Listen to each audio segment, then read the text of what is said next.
ராம் ராம் பெரியவா சரணம். இன்னைக்கு 92வது ஸ்லோகம் கத்துக்கிறதுக்கு இருக்கோம். வழக்கம் போல முதல்ல 91வது ஸ்லோகத்தை ஒரு தடவை பாடம் சொல்லிட்டு அடுத்தது புது ஸ்லோகத்தை ஆரம்பிக்கலாம். பதன்யாச க்ரீடா பரிச்சயமிவாரப்து மனசஹ ஸ்கலந்தஸ்தே கேலம் பவன கலஹம்சான ஜஹதி அதஸ்தேஷாம் சிக்ஷாம் சுபகமணி மஞ்சீரரணித சலாதாசக்ஷாணம் சரணகமலம் சாருச்சரிதே. இப்போ 92வது ஸ்லோகம் ஆரம்பிப்போம். கதாஸ்தே மஞ்சத்வம் கதாஸ்தே மஞ்சத்வம் கதாஸ்தே மஞ்சத்வம் த்ருஹிண ஹரிருத்ரேஸ்வர ப்ருதஹ த்ருஹிண ஹரிருத்ரேஸ்வர ப்ருதஹ த்ருஹிண ஹரிருத்ரேஸ்வர ப்ருதஹ. அடுத்த லைன கொஞ்சம் பார்த்து ஜாகிரதையா சொல்லணும். ஏன்னா வார்த்தைகள்ல ஆச்சாரியர்கள் விளையாடி இருக்கா. சிவஸ்வச்சாயா சிவஸ்வச்சாயா சிவஸ்வச்சாயா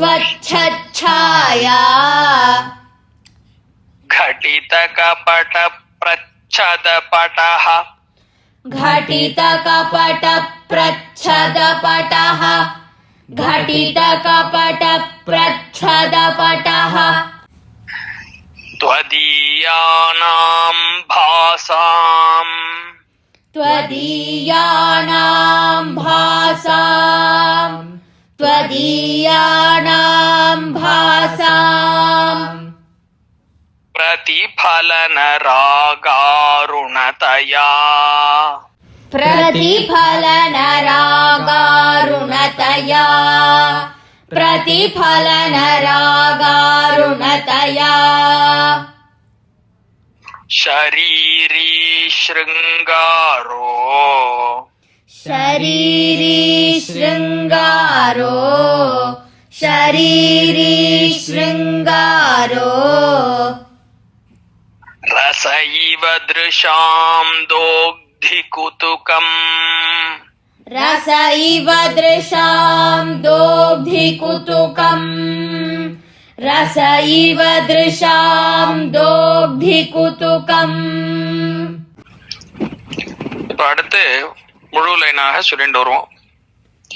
கதாஸ்தே மஞ்சத்வம் த்ருஹிண ஹரிருத்ரேஸ்வர ப்ருதஹ गतास्ते मञ्चत्वं द्रुहिण हरिरुद्रेश्वर भृतः गतास्ते मञ्चत्वं द्रुहिण हरिरुद्रेश्वर भृतः शिवस्वच्छाया घटित कपट प्रच्छद पटः शिवस्वच्छाया घटित कपट प्रच्छद पटः शिवस्वच्छाया घटित कपट प्रच्छद पटः त्वदीयानां भासां प्रतिफलन रागारुणतया त्वदीयानां भासां प्रतिफलन रागारुणतया त्वदीयानां भासां प्रतिफलन रागारुणतया शरीरी शृंगारो रस इव दृशां दोग्धि कुतुकम् शरीरी शृंगारो रस इव दृशां दोग्धि कुतुकम् शरीरी शृंगारो रस इव दृशां दोग्धि कुतुकम्. அடுத்து 2 லைனாக சொல்லிட்டு வருவோம். கதாஸ்தே மஞ்சத்வம் த்ருஹிண ஹரிருத்ரேஸ்வர ப்ருதஹ சிவஸ்வச்சச்சாயா घटित कपट प्रच्छद पटः. गतास्ते मञ्चत्वं द्रुहिण हरिरुद्रेश्वर भृतः शिवस्वच्छच्छाया घटित कपट प्रच्छद पटः. गतास्ते मञ्चत्वं द्रुहिण हरिरुद्रेश्वर भृतः शिवस्वच्छच्छाया घटित कपट प्रच्छद पटः. त्वदीयानां भासां प्रतिफलन रागारुणतया शरीरी शृङ्गारो रस इव दृशां दोग्धि कुतुकम्. त्वदीयानां भासां प्रतिफलन रागारुणतया शरीरी शृङ्गारो रस इव दृशां दोग्धि कुतुकम्. त्वदीयानां भासां प्रतिफलन रागारुणतया शरीरी शृङ्गारो रस इव दृशां दोग्धि कुतुकम्. இப்போ பூர்ணமாக முழு ஸ்லோகத்தையும் சொல்லுவோம். கதாஸ்தே மஞ்சத்வம் த்ருஹிண ஹரிருத்ரேஸ்வர ப்ருதஹ शिवस्वच्छच्छाया घटित कपट प्रच्छद पटः. त्वदीयानां भासां प्रतिफलन रागारुणतया शरीरी शृङ्गारो रस इव दृशां दोग्धि कुतुकम्. गतास्ते मञ्चत्वं द्रुहिण हरिरुद्रेश्वर भृतः शिवस्वच्छच्छाया घटित कपट प्रच्छद पटः. त्वदीयानां भासां प्रतिफलन रागारुणतया शरीरी शृङ्गारो रस इव दृशां दोग्धि कुतुकम्. गतास्ते मञ्चत्वं द्रुहिण हरिरुद्रेश्वर भृतः शिवस्वच्छच्छाया घटित कपट प्रच्छद पटः. त्वदीयानां भासां प्रतिफलन रागारुणतया शरीरी शृङ्गारो रस इव दृशां दोग्धि कुतुकम्. இப்போ இந்த 92வது ஸ்லோகத்தினுடைய சுருக்கமான பொருளை முதல்ல பார்க்கலாம். இங்கே முதல்ல அம்பாள் உட்கார்ந்துருக்கக்கூடிய கொலுவிருக்கக்கூடிய ஒரு சிம்மஹாசனத்தை பற்றி ஒரு ப்ரீஃப் டிஸ்கிரிப்ஷன் கொடுக்குறார். அந்த ஒரு மஞ்சம்னு சொல்லக்கூடிய இந்த கட்டிலினுடைய 4 கால்களாக யாரெல்லாம் இருக்கா அப்படிங்கிற விஷயங்களை சொல்லி பிரம்மா விஷ்ணு ருத்ரன் ஈஸ்வரன் அப்படிங்கிறவா 4 பேரும் இந்த கட்டிலுடைய 4 கால்களாக அவா இருக்கா. அப்புறம் அந்த கட்டிலுக்கு மேல் பலகையாக அந்த உட்காரக்கூடிய பலகையாக இருக்கக்கூடிய இடத்துல ஒரு வெள்ளை வெள்ளையர்னு அழகாக ஒரு போர்வையை விரித்து வச்சாப்புல அந்த இடத்துல சதாசிவன் அவர் இருக்கார்.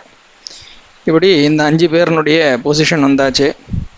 அந்த வெள்ளை வெள்ளையர்னு இருக்கிற சதாசிவனானவர் ஏதோ ஒரு விரிப்பை போட்டு அப்படி மூடி வச்சாப்புல வெள்ளையாக இருக்கார். தன்னுடைய ஒரு கலர் அங்கே காட்டுறாருங்கிற மாதிரி அந்த வெள்ளை இருக்கார். ஆனால் இவ அங்கே உட்காரும் பொழுது இந்த அம்பாளினுடைய அவளுடைய நேச்சுரலான ஒரு கலர் இருக்க, அந்த செக்கச்சவேர்னு சொல்லக்கூடிய அந்த ஒரு அருணம்னு சொல்லக்கூடிய அந்த வர்ணம், அந்த கலர் அப்படி பளீர்னு கண்ணை பறிக்கக்கூடிய அந்த செம்மையானது அப்படியே பிரகாசமாக அது அப்படியே ரிஃப்ளெக்ட் ஆகுது. அது ரிஃப்ளெக்ட் ஆகும்போது சுற்றி இருக்கிற இடமெல்லாம் அவ்வளோ பளீர்னு அந்த பிரகாசம் வருதுன்னு.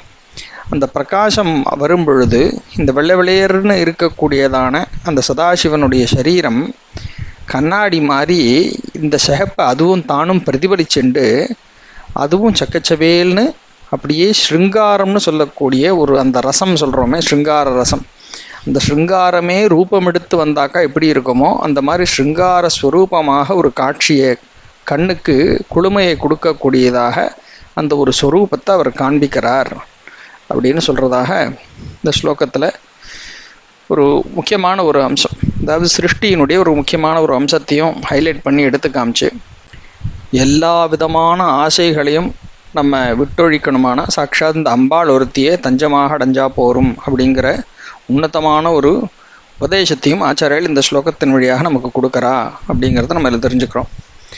இப்போ இதனுடைய டீட்டெயில்டான பொருளை பார்ப்போம்.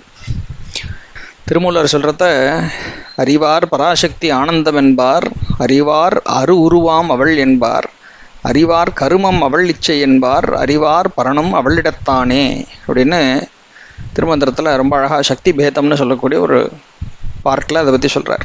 அறிவார் கருமம் அவள் இச்சை என்பார், அதாவது இந்த கிரியைன்னு சொல்லக்கூடியதாக என்னென்ன கர்மாக்கள் இருக்கோ, என்னென்ன நடக்கிறதோ, என்னென்ன ஆக்டிவிட்டி நம்ம பண்ணுறோமோ எல்லாமே சாட்சாத் அவளுடைய இச்சையில் தான் நடக்கிறது. அவள் டிசைட் பண்ணுறா, அவள் நடத்தி வைக்கிறா, ஆட்டுவிக்கிறாள் அப்படின்னு சொல்லணும். முக்கியமாக என்ன பார்க்க போகிறோம், அம்பாள் கொலு வீட்டு இருக்கக்கூடிய அந்த ஒரு நிகழ்வு, எங்கே வந்து அவள் அப்படியே அந்த ஒரு ராணி மகாராஜ்ஞியாக வந்து எங்கே வந்து அப்படி உட்கார்றா அப்படின்னு அந்த ஒரு சுச்சுவேஷனை நம்ம கண் முன்னாடி ஆச்சாரியால் வர்ணனையில் அப்படி கொண்டு நிறுத்துறார். அப்படி நிறுத்தும் பொழுது அவள் வந்து உட்காரக்கூடிய அந்த ஒரு மஞ்சம், ஒரு கட்டில்னு வச்சுப்போம் ஃபார் சிம்பிளிஸ்டிக் அண்டர்ஸ்டாண்டிங், ஒரு திவான் மாதிரியோ ஒரு கட்டில் மாதிரியோ இருக்கக்கூடிய அந்த மஞ்சம், அந்த மஞ்சம் எப்படி இருக்குது அப்படிங்கிற ஒரு டெஃபினேஷன்லேருந்து இப்படி ஆரம்பிக்கிறார். இந்த டெஃபினேஷன் 92வது ஸ்லோகம் அப்படின்னு நம்ம பார்க்குறதுக்கு முன்னாடி இன்னும் ஒரு ஆஸ்பெக்ட் ஆஃப் சௌந்தரலஹரி என்னங்கிறத நம்ம பார்த்துட்டு வருவோம். இப்போ 92 என்ன ஸ்பெஷல்னால், ஆனந்த லஹரிங்கிறது ஒரு 41 ஸ்லோகம், பூர்ண மந்திரசாஸ்திரமாக இருக்கக்கூடிய ஸ்லோகம். அது முழுக்க சாட்சாத் அந்த பரமேஸ்வரனே அம்பாளுடைய ஒரு மகிமையை வெளிப்படுத்தக்கூடியதாக அவரே எழுதினது அப்படின்னு நமக்கு முதல்ல முன்னாடி நம்ம பிரிவா சொல்ல நம்ம அதை கேட்டிருக்கோம். இப்போ ஆனந்த லஹரி ஒரு 41 ஸ்லோகம் பிடித்தா பரமேஸ்வரனுடைய கையினால் நமக்கு அனுகிரகமாக கிடைச்ச 41 மந்திரசாரமான ஸ்தோத்திரங்கள். அதுக்கப்புறம் கவிதை பிரவாகமாக சௌந்தர்ய லஹரின்னு சொல்லக்கூடிய அந்த செகண்ட் ஹாஃப் அங்கேருந்து 42லேருந்து ஆரம்பிக்கிறது.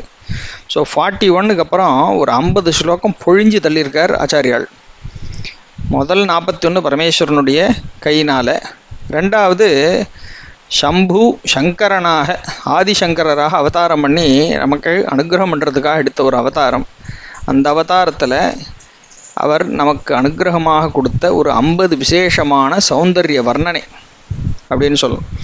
அதுதான் 41 + 50 91 முடிஞ்சது. அதோட நமக்கு அந்த 50 ஸ்லோகங்களோட பூர்த்தி ஆகிடுத்தான்னு கேட்டாக்கா இன்னும் இருக்குது. அடுத்து வரக்கூடிய 9ம் இப்போ நவராத்திரின்னா அந்த நவங்கிறதுல ஒரு 9 எப்படி விசேஷம் இருக்கோ, நவன்னு சொன்னாக்கா புதுமைன்னு ஒரு அர்த்தம் இருக்குது, நவீனமான அப்படின்னு சொல்கிறோம், அந்த மாதிரி ரொம்ப புதுமையானங்கிறது ஒன்று இருக்குது. நவன்னு சொன்னாக்கா 9ங்கிற ஒரு கணக்கும் இருக்குது. அது மாதிரி இந்த 100 ஸ்லோகங்களில் மிச்சம் இருக்கிறது இந்த நவன்னு ஒரு 9 இருக்குது, புதுமையான ஒரு 9ம் பாக்கி இருக்க போகிறது. பட் இந்த 50ன்னு சொன்னது இது வரைக்கும் 42ல் ஆரம்பித்து 91ல் அம்பாளுடைய ஒரு கேசாதி பாத வர்ணனைன்னு சொல்கிறோம். அந்த மாதிரி ஒவ்வொரு அவயவங்களாக ஒரு பார்ட்டாக அப்படி தனித்தனியாக நமக்கு அப்படி ஒரு கவிதை மழையை பொழிஞ்சு அதுக்குண்டான அழகான ஓமை உருவகம் இந்த மாதிரி எப்படியெல்லாம் அதை வந்து அழகாக நமக்கு வர்ணனையை கொடுக்க முடியுமோ, எப்படி நம்முடைய மனசை அந்த பக்தியில் கரைச்சி அவளுடைய காலில் கட்டி போட முடியுமோ அப்படிப்பட்ட 50 ஸ்லோகங்களை பொழிஞ்சு தள்ளிட்டா ஆச்சாரியால்.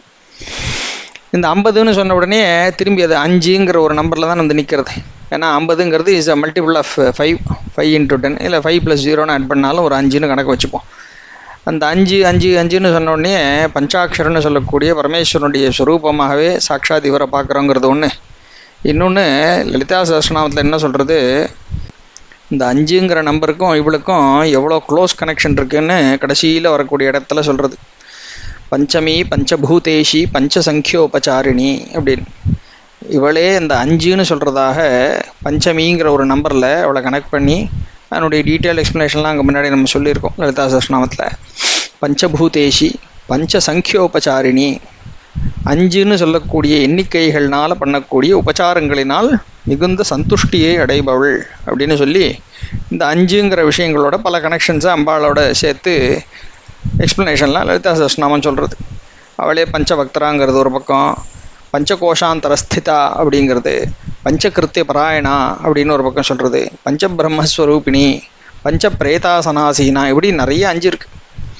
பஞ்சபிரம்மாசனஸ்திதா அப்படின்னு இப்படி பார்த்துட்டே போகலாம். அந்த 5ங்கிற நம்பரோட அவ்வளோ கனெக்ஷன்ஸு அம்பாளை பற்றி சொல்லக்கூடிய இடங்களில் லலிதா சஹஸ்ரநாமம் சொல்கிறது. இப்போ இந்த 41 தாண்டி கரெக்டாக அந்த 5உடைய எக்ஸ்பேன்ஷன், இந்த 50ன்னு சொல்லக்கூடிய ஸ்லோகங்களில் ஆச்சாரியால் கேசாதிபாத வர்ணனையாக ஒவ்வொரு அவயவமாக அப்படியே வடித்து நமக்கு கண் முன்னாடி அம்பாளுடைய ரூபத்தை அப்படியே கொண்டு நிறுத்தி வச்சிருக்கார். 91வது ஸ்லோகத்தில் அவளுடைய பாதங்களினுடைய மகிமையை கிட்டத்தட்ட ஒரு ஸ்டேஜில் கொண்டு பூர்த்தி பண்ணியாச்சு. அது வரைக்கும் கவர் பண்ணியாச்சு. இப்போ அடுத்த ஸ்டெப் என்ன? 92வது ஸ்லோகத்தில் எப்படி ஒவ்வொரு பார்ட்டாக ஒவ்வொரு அவயவமாக சொல்லின்னு வந்தாரோ, இப்போது அந்த பூர்ண ஸ்வரூபத்தை கண்ணு முன்னாடி கொண்டு நிற்க வச்சு அந்த முழு ரூபத்தினுடைய காந்தியை, அதனுடைய ஒரு ரேடியன்ஸ், அது எப்படி கண்ணை பறிக்கக்கூடிய ஒரு அற்புத ரூபமாக அவள் இருக்கா அப்படிங்கிற அந்த பூர்ணஸ்வரூபத்தினுடைய அழகை, அதனுடைய ஒரு ரேடியன்ஸை, ஒரு பிரகாசத்தை இப்போ நம்ம கண் முன்னாடி ஆச்சாரியால் கொண்டு நிறுத்த போகிறார். அதுதான் இந்த 92னுடைய ஸ்பெஷாலிட்டி. ஸோ 41 சம்புவனுடையதாக இருந்தது, ஆனந்தலஹரி. அப்புறம் இந்த பஞ்சாட்சரனே சம்பு சங்கரனாக ஆன பொழுது அவர் கொண்ட வடித்து கொட்டினதான அந்த கவிதா சாகரம் ஒரு 50 ஸ்லோகத்தில் அம்பாளுடைய ரூப வர்ணனை, அவயவ வர்ணனைகள் பூர்த்தியாகி இப்போது முழுக்க இந்த அம்பாளுடைய சம்பூர்ண ஸ்வரூப வர்ணனை, அந்த ரூப காந்தின்னு சொல்லக்கூடிய அற்புதமான அந்த ஒரு ஸ்வரூபம் இப்போ நம்ம கண் முன்னாடி முழுமையாக இங்கே கொண்டு நிறுத்துறார். இதில் ஒரு இன்ட்ரெஸ்டிங் பாயிண்ட் என்ன அப்படின்னா, விரிவாக சொல்கிறா, லலிதா சஹஸ்ரநாமம் ஆரம்பிக்கும் பொழுதே முதல்ல அந்த ரூபத்தினுடைய ஒளியை முதல்ல எடுத்து சொல்லிட்டு தான் பாக்கி காரியங்களுக்குள்ளே போகிறது. தேக வர்ணனை தனித்தனியாக சொல்கிறதுங்கிறது அப்புறம். பட் ஸ்லோகம் ஆரம்பிக்கும் பொழுதே முதல்ல உத்யத்பானு சஹஸ்ராபா அப்படின்னு முதல்ல எடுத்த உடனே அவள் சொல்லிடுறா வாக்தேவதைகள். அப்படி உத்யத்பானு சஹஸ்ராபான என்ன? அப்படி உதிக்கின்ற சூரியனுடைய 1000 சூரியர்களுடைய அந்த ஆபான்னு சொல்லக்கூடிய பிரகாசமானது எப்படியோ அப்படி இருக்கா அப்படின்னு சொல்லி ஓப்பனிங்லேயே அந்த சிதக்னி குண்டத்திலிருந்து அம்பாள் இப்படி வெளில வரும்பொழுது அவ்வளோ கண்ணப்பறிக்கிற அந்த காந்தி அப்படிங்கிறத சொல்லிட்டு அவள் ஆரம்பிக்கிறா. ஆச்சாரியால் என்ன பண்ணுறா, ஒரு சேஞ்ச் இருக்கட்டுமே அப்படின்னு வச்சுட்டு அழகாக சின்னதாக ஒரு வர்ணனையாக ஒவ்வொரு பார்ட்டாக அவயவமாக அப்படி சொல்லிகிட்டே வந்து கொஞ்சம் கொஞ்சமாக ஒரு சித்திரம் வரைகிறவர் எப்படி பண்ணுவார், அழகாக முதல்ல ஒரு கண்ணை வரைகிறது, அப்புறம் அழகாக ஒரு மூக்கை வரைகிறது, அப்புறம் ஒரு வாய், ஒரு உதடு அழகு அப்படின்னு ஒன்றா அப்படி பண்ணிகிட்டே வந்து அப்புறம் கம்ப்ளீஷன் பூர்ணமாக ஒரு அழகுன்னு சொல்லும் பொழுது எல்லாம் பூர்த்தியாக கடைசியில் அந்த கால் வரைக்கும் வரைஞ்சி முடித்த உடனே தான் அந்த ஒரு அழகினுடைய வெளிப்பாடுங்கிறது அப்போ தானே தெரிய போகிறது. அதனால் ஆச்சாரியா அப்படி நேர்த்தியாக செதுக்கிண்டு வரா. ஸோ பார்ட் பை பார்ட்டாக எல்லாம் சொல்லிகிட்டே வந்து இதெல்லாம் சேர்ந்து அந்த கம்ப்ளீட் ஹோல் பிக்சர் அப்படின்னு சொல்கிறோமே, அந்த ஸ்டேஜ் வரும் பொழுது தான் இப்போது இந்த பூர்ணத்துவத்தினுடைய அழகு என்ன, அதனுடைய காந்தி என்னங்கிறத இந்த ஸ்லோகத்தில் ஆச்சாரியர்கள் வெளிக்கொண்டு வரா அப்படின்னு அந்த ஒரு ஸ்ட்ரக்சரல் டிஃபரன்ஸ், இந்த கவிதையினுடைய ஒரு ஸ்ட்ரக்சரல் டிஃபரன்ஸ் என்ன அப்படிங்கிற ஒரு பார்ட்டை இங்கே எடுத்துன்னு வரா. இப்போவும் அந்த அம்பாள் இருக்கக்கூடிய அந்த ஆசனம் என்ன அப்படிங்கிற ஒரு பாயிண்ட்டை எடுத்து சொல்லி அது கூட சேர்ந்து அந்த அம்பாளுடைய அருண காந்தியையும் சேர்த்து கொண்டு வந்து ஒரு தேக காந்தியை நம்ம பூர்ணமாக புரிஞ்சிக்கக்கூடிய அளவுக்கு நம்மளை வளர்த்துன்னு வந்து இப்போ அந்த விஷயத்தை எடுத்து சொல்கிறார் அப்படிங்கிறதாக பெரியவாளுடைய ஒரு பாயிண்டிங்கை நம்ம தெரிஞ்சுக்கிறோம். இப்போ இவளுடைய தேக காந்தி அப்படிங்கும் பொழுது முதல்ல சொன்ன மாதிரி லலிதா சஹஸ்ரநாமத்தில் அவள் எடுத்த உடனேயே தியான ஸ்லோகங்கள்லேருந்து சொல்லிட்டு வரா. திருப்பி எத்தனை தடவை முடியுமோ அத்தனை தடவை சொல்லிட்டு வரா. சிந்தூராருண விக்கிரகாம்னு முதல்ல எடுத்த உடனே தியான ஸ்லோகத்தில் சொல்கிறா. அடுத்து வரக்கூடியதுலேயும் அருணாம் அப்படின்னு சொல்லியாச்சு. அதுக்கும் அடுத்து வரக்கூடியதுலேயும் அம்பாள் எப்படிப்பட்ட ஆபரணங்களெல்லாம் அவள் அணிஞ்சின்னு இருக்கா, பார்க்கறதுக்கு எப்படி இருக்கான்னா ஸ்வர்ணமயமாக இருக்கா. ஹேமாபாம் அப்படின்னு சொல்லி அடுத்த ஒரு ஸ்லோகத்தில் வருது. அதுக்கு அடுத்து 4வது வரக்கூடிய தியான ஸ்லோகத்துலேயும் அவள் எப்படி இருக்கான்னா ஜபா குசும பாசுராம் ஜப விதௌ ஸ்மரேத் அம்பிகாம் அப்படின்னு அம்பாளுடைய ஒரு ரூப வர்ணனையை சொல்லும் பொழுதே அந்த செக்கச்சவேல்னு அந்த ஒரு செம்மை அப்படிங்கிறது முக்கியமாக எல்லாரும் ஹைலைட் பண்ணி சொல்லிகிட்டே தான் வரா. அதே மாதிரி எத்தனை மகான்கள் பண்ணியிருக்கக்கூடிய ஸ்துதிகளில் பார்த்தோம்னா இந்த செம்மைங்கிற ஒரு விஷயம், இது லலிதா சஹஸ்ரநாம மீனிங்ஸ் எக்ஸ்போசிஷன்லேயே இதை பற்றி நிறைய டீட்டெயிலாக சொல்லியிருக்கோம். இருந்தாலும் அட் திஸ் பாயிண்ட் அதை கொஞ்சம் நம்ம ரீகால் பண்ணணுங்கிறதுக்காக கிராஸ் ரெஃபரன்சஸ் சொல்கிறேன். அபிராமி அந்தாதியில் ஆரம்பிக்கும் பொழுதே முதல்ல ஒரு எடுத்த உடனே உதிக்கின்ற செங்கதிர் உச்சித்திலகம் உணர்வுடையோர் மதிக்கின்றன்னு அவர் போகிறார். அப்போ எடுத்த உடனே அம்பாளை பற்றி நினச்சின்னு சொல்லறதுக்கு வார்த்தை ஆரம்பிக்கும் பொழுதே அவருக்கு உத்யத்பானு சஹஸ்ராபா மாதிரி தான் அவருக்கு அங்கே ஞாபகம் வருது. உதிக்கின்ற செங்கதிர், உதிக்கக்கூடிய செம்மையான அந்த கதிர், சூரியன் உதிக்கின்ற செங்கதிர்னு சொல்லி தான் அவர் ஆரம்பிக்கிறார். அதே மாதிரி பூர்த்தி பண்ணும் பொழுதும் என்ன பண்ணுறார், ஆத்தாளை எங்கள் அபிராமவல்லியை அப்படின்னு சொல்லிகிட்டே போய் அங்கமெல்லாம் பூத்தாளை மாதுளம்பூ நிறத்தாளை அப்படிங்கிறார். மாதுளம்பூங்கிறது எப்பேற்பட்ட சிகப்புங்கிறது நேரில் பார்த்து அனுபவிச்சவளுக்கு தான் தெரியும். செம்பருத்தி பூனா நமக்கு ஈஸியாக தெரிஞ்சுடுறது, ஏன்னா நம்ம கண்ணால் நிறைய பார்க்க முடியாது. மாதுளம்பூங்கிறது பார்க்கணும், செடியில் இருக்கும் பொழுது அது எப்படி பூத்து எப்படி சக்கச்சவேர்னு அதை நம்ம கண்ணை பறிக்கிறதுங்கிறது அப்போ தான் நம்மளால் ரசித்து அனுபவிக்க முடியும். அதை நம்ம லலிதா சஹஸ்ரநாமத்திலையும் முக்கியமாக அந்த மாதுளம்பூவாக அந்த நிறம் அப்படிங்கிற விஷயத்தையும் அவளும் எழுதியிருக்கா, செம்பருத்தி பூங்கிற விஷயத்தையும் எழுதியிருக்கா வாக்தேவதைகள். பட் மகான்களுடைய வாக்குலையும் இதே எதுக்காக சொல்கிறேன், மகான்கள் தான் கண்ணால் கண்டு அனுபவித்த அந்த ஒரு தரிசனத்தை நமக்கு எடுத்து சொல்லும் பொழுது எங்கேயுமே அந்த டிஃப்ரென்ஸே நம்ம பார்க்க முடியாது. அப்படியே சேம் டிஸ்கிரிப்ஷன் எடுத்து அப்படியே ஒருத்தரும் உரிச்சு வச்சா மாதிரி அந்த ஒரு தரிசனத்தை கொடுக்குறான் போல. அதே மாதிரி உரிச்சு வச்சாப்புல எல்லாருக்கும் அதே தரிசனம், அந்த ஒரு தரிசனத்தினுடைய அழகை, அந்த ஒரு காந்தியை, அந்த ஒரு ரேடியன்ஸை நம்ம எல்லாரும் தெரிஞ்சுக்கணும்னு அதே வார்த்தைகள்னால இந்த மகான்கள்லாம் நமக்கு எடுத்து சொல்லியிருக்கா. அதுதான் நம்ம முக்கியமாக இங்கே தெரிஞ்சுக்க வேண்டியது. அம்பாளுடைய ஸ்துதிகளில் முக்கியமான 3 ஸ்துதிகள் அப்படின்னு சொல்லி பெரியவா ஒரு இடத்துல சொல்கிறா. உத்தம துதிகள் 3 அப்படின்னு 6ஆம் பாகத்தில் வருது. அதில் சொல்லும் பொழுது முக்கியமான அந்த 3 ஸ்துதிகள் என்ன, அதாவது வாக்தேவதைகள் அப்படிங்கிற ஒரு பாயிண்ட்டை விட்டுருவோம். அதாவது தெய்வமே எழுதின ஸ்துதி அப்படிங்கிறத விட மனுஷர்கள் எழுதின ஸ்துதிகளில் அப்படிங்கிற ஒரு கணக்கில் பார்த்தோம்னா துர்வாச மகரிஷி அனுகிரகம் பண்ணதான ஆர்யா த்விஷதி அப்படிங்கிற ஒரு ஸ்லோகம், அப்புறம் மூக்கரனுடைய பஞ்சசதி, அப்புறம் நம்ம ஆச்சாரியர்களுடைய Soundarya Lahari. Not in the same order of course, but முக்கியமான 3 ஸ்துதிகள் அப்படிங்கிற ஒரு பாயிண்டில் இந்த 3 பற்றி பெரியவா சொல்கிறா. அப்போ இந்த 3 மகான்களுடைய வர்ணனையில் அவளுடைய தரிசனத்தில் அம்பாள் எப்படி இருக்கா அப்படின்னா, நம்ம ஆச்சாரியால் சொன்னதை சௌந்தர்ய லஹரியில் பல இடங்களில் பார்த்துன்னு வந்திருக்கோம். இந்த ஸ்லோகத்திலையும் முக்கியமாக அவளுடைய அந்த செம்மைன்னு சொல்லக்கூடிய அந்த காந்தியை தான் இந்த ஸ்லோகத்தில் இப்போ பார்க்க போகிறோம். கம்பேரபிளி த அதர் 2 ஆத்தர்ஸ், இவர் சொன்னது யார், மூக்கர் ஒன்று, இன்னொன்று துர்வாச மகர்ஷி. மூக்கர் சொல்லும் பொழுது மூக்க பஞ்சசக்தியில் முதல் ஸ்லோகத்தையே நம்ம கம்பேரிசன் பார்க்கலாம். ஆர்யா சதகத்தில் முதல் ஸ்லோகம், காரண பரச்சித்ரூபா காஞ்சிபுரசீம்னி காமபீடகதா காச்சன விஹரதி கருணா காஷ்மீரஸ்தபக கோமலாங்கலதா அப்படிங்கிறார். காஷ்மீரஸ்தபகம்னு சொல்லும் பொழுது அந்த காஷ்மீர புஷ்பம், அதாவது குங்குமப்பூன்னு சொல்கிறோமே, அந்த குங்குமப்பூனுடைய ஒரு கொத்து, அந்த ஸ்தபகம்னு சொல்லும்போது அந்த கொத்து, ஸ்தபகம்ங்கிறது நம்ம ஆச்சாரியாலும் யூஸ் பண்ணியிருக்க இடத்துல நம்ம பார்த்துருக்கோம் அந்த வார்த்தைகள்லாம். காஷ்மீரஸ்தபக கோமலாங்கலதா எப்படி இருக்கான்னா அப்படி குங்குமப்பூனுடைய கொத்து மாதிரி அப்படி மிருதுவான கோமளமான ஒரு சரீரத்தை உடையவளாக, காச்சன விஹரதி கருணா, அவ ஒரு வர்ணனையில் வார்த்தையில் அடக்க முடியாத ஒரு கருணையோட காஞ்சிபுரத்தினுடைய எல்லைக்குள்ள காமகோட்டின்னு சொல்லக்கூடிய அந்த பீடம் இருக்கே, அந்த பீட்டத்தில் இருந்துண்டு காரண பரச்சித் ரூபமாக, காரண பரச்சித் ரூபிணின்னு சொல்கிறோம், அப்படிப்பட்ட ஒரு எல்லையில்லா ஒரு கருணாமூர்த்தியாக இருந்துண்டு வார்த்தையில் வர்ணிக்க முடியாத ஒரு கருணையின் வடிவமாக இந்த காஞ்சிபுரத்தினுடைய எல்லையில் அதற்குள்ள இந்த காமகோட்டி பீட்டம்னு சொல்லக்கூடிய அந்த பீட்டத்தில் இருந்துண்டு அவள் விளையாடி கொண்டிருக்கிறாள். விஹரதி அப்படி விளையாடின்னு இருக்கான்னு சொல்லி முதல் ஓப்பனிங் வார்த்தையில் அந்த குங்குமப்பூவினுடைய பூங்கொத்தினுடைய அந்த ஒரு சிகப்பை எடுத்து சொல்லி அப்படி இருக்கா அந்த காமாட்சி, என்னுடைய அம்மா அப்படி இருக்கான்னு சொல்லி வர்ணனை கொடுக்குறாரு. ஸோ அந்த 3 முக்கியமான ஆத்தர்ஸ் லிஸ்ட்டில் ஆச்சாரியா எழுது பார்த்தாச்சு, மூக்கரோடது பார்த்தாச்சு. இன்னொருத்தர் துர்வாச மகர்ஷி, அவருடைய அற்புதமான அம்பாளை குறித்ததான ஒரு ஸ்லோகம் இருக்குது, ஸ்ரீ சக்தி மஹிம்ன ஸ்தோத்திரம் அப்படின்னு. தேவி உபாசகால்லாம் ரொம்ப கொண்டாடக்கூடிய உன்னதமான ஒரு ஸ்தோத்திரம். அதில் ஸ்லோகத்தினுடைய ஆரம்பத்திலேயே அற்புதமாக அம்பாளுடைய ரூபத்தை ஹைலைட் பண்ணுற மாதிரி அவர் ஒரு பிரயோகம் கொடுக்குறார். உத்யத்பானு சஹஸ்ர நூதன ஜபா புஷ்ப பிரபம் தே வபுஹு அப்படிங்கிறார்.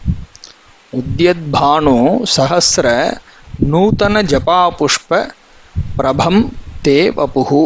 வபுஹுங்கிற வார்த்தைலாம் நம்ம ஏற்கனவே இங்கே சௌந்தரலஹரியில் பார்த்தாச்சு. உன்னுடைய உடலானது எப்படி இருக்குது அப்படின்னு சொல்லி உத்யத்பானு சஹஸ்ர, அங்கே லலிதா சஹஸ்ரநாமத்தில் கொடுக்குற மாதிரி அதே ஒரு வர்ணனை. எப்படி உதிக்கின்ற 1000 சூரியர்களை போன்றதாகவும், நூதன ஜபா புஷ்ப பிரபம் புத்தம் புதியதான செம்பருத்தி பூவை போன்றதாகவும், அதனுடைய பிரபையை போல அதனுடைய ஒரு ரேடியன்ஸ், ஒரு காந்தியை போன்றது, அந்த அளவுக்கு காந்தியை உடையதான உன்னுடைய உடல் அப்படின்னு சொல்லி அம்பாளுடைய ஸ்வரூபத்தில் பேர்பட்ட அந்த ஒரு செம்மை இருக்குது அப்படிங்கிற ஒரு பாயிண்ட்டை அவர் அந்த ஸ்லோகத்தில் 2வது ஸ்லோகத்தில் வருது, சக்தி மஹிம்ன ஸ்தோத்திரத்தில். அவரும் அந்த செம்மையை பற்றி சொல்கிறார். அப்படியாக எல்லா மகான்களுடைய அந்த ஒரு காட்சியானது ஒரே மாதிரி அப்படி சொல்லி வச்சாப்பில் அந்த செம்மைன்னு சொல்லக்கூடிய அந்த ஒரு சக்கச்சவேர்னு சொல்லக்கூடிய அந்த ஒரு ரூப ஜுவலிப்பு, அந்த ஒரு காந்தி, அதை எடுத்து சொல்கிறதாக இருக்குது. இப்போ அந்த ஒரு அழகை தான் இங்கே மறுபடியும் ஆச்சாரியர்கள் எடுத்து சொல்ல நம்ம ரசிக்க போகிறோம் இந்த 92வது ஸ்லோகத்தில். இதில் திருமூலரை பற்றி முதல்ல இன்சிடென்ட்லி சொல்ல வேண்டி வந்தது. இந்த ஸ்லோகத்தில் என்ன சொல்கிறாருன்னு பார்ப்போம். அதிலேருந்து இப்போ இது கனெக்ஷன் நம்ம திரும்பி வரப்போகிறோம். அறிவார் பராசக்தி ஆனந்தம் என்பார், ரொம்ப தெளிவாக சொல்லிட்டார். பராசக்தின்னு சொல்லக்கூடிய அந்த அம்பாள் சக்தி ஆனந்த வடிவமாக இருப்பவள். சாக்ஷாத் ஆனந்தம்னு சொன்னால் அவள் தான், அவளை தவிர தனியாக ஆனந்தம்னு ஒன்றும் இல்லை. சுவாத்மானந்த லவீபூத பிரம்மாத்யானந்த சந்ததி அப்படின்னு லலிதா சஹஸ்ரநாமத்தில் இந்த டீட்டெயில் எக்ஸ்ப்ளனேஷன் நம்ம பார்த்துருப்போம். எப்படி உபநிஷத்தில் சொல்லியிருக்கக்கூடிய அந்த வாக்கியம்லாம் எப்படி அங்கே கனெக்ட் ஆகுது அப்படின்னு. அப்போது பராசக்தி ஆனந்த ஸ்வரூபமாக இருக்கா, அவளே தான் ஆனந்தம், அவளை தாண்டி தனியாக ஒரு ஆனந்தம்னு ஒன்று இல்லை அப்படிங்கிறது ஒன்று. 2வது, அறிவார் அரு உருவாம் அவள் என்பார். அருவமாகவும் உருவமாகவும் இருக்கக்கூடியவள் சாட்சாத் அவளே தான். அப்போ அருவம்ங்கிறது ஒன்று. அருவம்னா என்ன? ஒரு ரூபம் இல்லாமல் கண்ணுக்கு தெரியாததாக இருக்கக்கூடியது எதுவோ அது அருவம். உருவமாக ஒரு ரூபம் எடுத்ததாக சாட்சாத் கண்ணால் பார்க்கக்கூடியதாக. அப்போது கண்ணால் பார்க்கக்கூடியது ஒன்று, பார்க்க முடியாததாக இருக்கக்கூடியது ஒன்று. அப்போ பார்க்க முடியாதது என்னென்னா சுத்த ஞானமாக, அப்போ எல்லாத்துலேயும் நிறைஞ்சு இருக்கக்கூடிய ஒரு ஞானம், அதுவே சாட்சாத் சத்துன்னு சொல்லக்கூடியதாக சத்தாக நிறைஞ்சு இருக்கக்கூடிய ஒரு ஞானமாக சாட்சாத் அவளே தான் இருக்கா. அதற்கு பிறகு ஒரு ரூபம் எடுத்து அந்த ஒரு சத்தே ஒரு ஆக்ஷன் பண்ணணும் அப்படிங்கிறதுக்காக ஒரு ஆக்ஷன் எடுக்கக்கூடிய ஒரு ஐடென்டிட்டியை எடுத்துண்டு காரியத்தை செய்யக்கூடிய ஒரு கிரியாசக்தியாக அது வெளியில் வருதுன்னு சொல்லும் பொழுது அவளே தான் அந்த ரூபமாக கிரியையை செலுத்தக்கூடிய கிரியாசக்தியாக அவள் தான் இருக்கா. அப்போ முதல்ல சொல்கிறது அருவம்ங்கிறது ஞானசக்தி. உருவம்னு சொன்னாக்கா ரூபம் எடுத்து ஒரு கிரியையை செய்யக்கூடியதான ஒரு சக்தி, அப்போ கிரியாசக்தின்னு சொல்கிறோம். இச்சாசக்தி ஞானசக்தி கிரியாசக்தி ஸ்வரூபிணி அப்படிங்கிறது. அப்போது இச்சைன்னு ஒன்று 3வது ஒன்று பாக்கி இருக்கேன். இச்சாசக்தி ஞானசக்தி கிரியாசக்தி. இப்போ ஞானசக்தி கிரியாசக்தி இதில் பார்த்தாச்சு. அறிவார் அரு உருவாம் அவள் என்பார். இப்போ இந்த இச்சாசக்தி எங்கன்னா 3வது லைனில் தான் சொல்கிறார். அறிவார் கருமம் அவள் இச்சை என்பார். அவளே தான் இச்சாசக்தியாகவும் இருக்கா. அப்போ நம்ம செய்யக்கூடிய ஒவ்வொரு கருமமும் ஒரு ஆக்ஷன் எதுவோ அது சாட்சாத் அவளுடைய இச்சையினால தான் நடக்கிறது அப்படிங்கிறதாக அவள் இச்சை. அறிவார் கருமம் அவள் இச்சை என்பார். அப்போ நம்ம இதே ஒரு தப்பை பண்ணிவிட்டு இந்த தப்பு அம்பாள் தான் நம்மளை பண்ண வச்சான்னு சொல்கிறது மகா முட்டாள்தனம். ஏன்னா செய்யும் பொழுதே இது தப்புன்னு நம்ம மனசுக்குள்ளே உள்ளுக்குள்ளே தோண வைக்கிறத ஒரு சக்தி, அதுதான் அவளுடைய இச்சை. அவள் சொல்கிறா இதை பண்ணாதரா, இது தப்பு அப்படின்னு அவள் ஹிண்ட்டு பண்ணுறா. ஆனால் நம்ம என்ன பண்ணுறோன்னா அதை கேட்காமக்கே அம்மா தான் நம்மக்கிட்ட சொல்கிறாளே இதை பண்ணாதே, இதை சாப்பிடாதன்னு சொல்கிறா, இந்த வெங்காயத்தை சாப்பிடாதன்னு அம்மா சொல்கிறா, இல்லை பரவாயில்ல அம்மா தானே சொல்கிறா அப்படின்னு அதை தாண்டி போய் சாப்பிட்றது நம்முடைய ஒரு புத்தி. அது ஒரு ஸ்பெஷாலிட்டி. இந்த லோகத்தில் நம்ம பிறக்கிறதுக்கான ஒரு பெரிய அட்வான்டேஜ் அண்ட் டிஸ்அட்வான்டேஜ் இது தான் அப்படிங்கிற ஒரு பாயிண்ட்டை பிரிவா வேற ஒரு இடத்துல சொல்கிறா. அது அப்புறம் அதுக்கு வருவோம். ஸோ ஒரு இச்சாசக்தியாகவும் அவளே இருந்து நமக்கு கரெக்டான விஷயத்தையும் ஹிண்ட் பண்ணுறா, காமிக்கிறா. நம்ம அதை ஃபாலோ பண்ணுறோமா இல்லையாங்கிறது நம்ம கையில் இருக்குது. கடைசியில் என்ன சொல்கிறார்? அறிவார் பரனும் அவளிடத்தானே. அப்போது கடைசியில் என்ன சொல்கிறார்? பரன்னு சொன்னாக்கா பரமேஸ்வரனை தான் சொல்கிறோம். பரனும் அவளிடத்தானே, இந்த சாட்சாத் பரமேஸ்வரனும் அவள் வழியாகவே தோன்றுபவனாக இருக்கான், அவளை தாண்டி அவன் தனியாக ஒன்றும் இல்லை அப்படின்ற மாதிரி அவர் ஒரு வார்த்தையை சொல்லிட்டார். அப்போ சிவசக்தி ஐக்கிய ரூபிணி லலிதாம்பிகான்னு சொல்கிறோமே, அப்போ இவளை தாண்டி தனியாக அவருக்கு ஒரு ஐடென்டிட்டியே கிடையாதுன்னு சொல்கிறதாக அவங்க அவர் சொல்லிட்டார் திருமூலர். இதே பாயிண்ட்டை தான் எல்லா மகான்களும் பார்க்கக்கூடிய அதே ஒரு விஷனை தான் இப்போ நம்ம இந்த ஸ்லோகத்தில் மறுபடியும் பார்க்க போகிறோம். ஸ்லோகத்துக்கு வருவோம். இப்போ ஒரு லைனாக முதல்ல கவர் பண்ணிவிட்டு அப்புறம் ஃபுல் மீனிங் என்னங்கிறத நம்ம கன்சாலிடேட்டடாக பார்ப்போம். ஃபர்ஸ்ட் லைனில் என்ன சொல்கிறார்? கதாஸ்தே மஞ்சத்வம் துருஹின ஹரி ருத்ரேஸ்வர பிருதா கதாஹா தே மஞ்சத்வம். தேனா உன்னுடைய மஞ்சத்துவம், மஞ்சத்தில் ஒரு பார்ட்டாக, மஞ்சமாக அல்லது மஞ்சத்தினுடைய ஒரு பார்ட்ஸாக கதாஹா ஆகிவிட்டனர், சென்று சேர்ந்து விட்டனர். யார் சேர்ந்திருக்கா? துருஹின ஹரி ருத்ர ஈஸ்வர பிருதா. பிருதஹான்னாக்கா சேவகர்கள்.